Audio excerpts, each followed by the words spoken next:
Hello everyone, welcome to my YouTube channel. In today's video, I will show you how you can pause or freeze any video in CapCut on your mobile.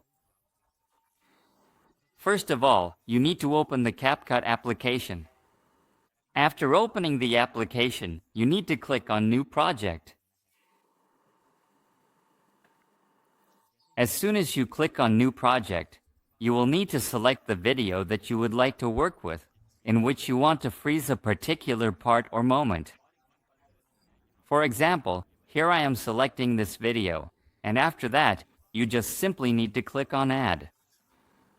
As soon as you click on Add, that video will then appear here in the timeline.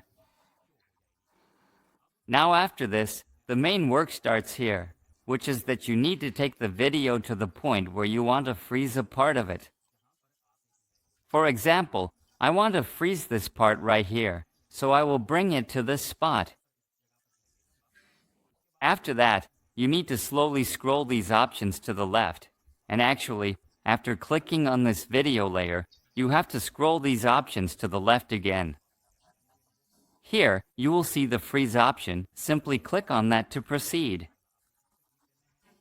As soon as you click on it, the middle part will freeze.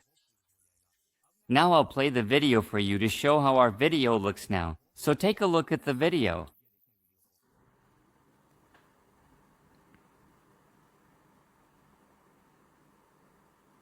So that was today's video. I hope you liked the video. If you enjoyed the video, please give it a like, or subscribe and press the bell icon.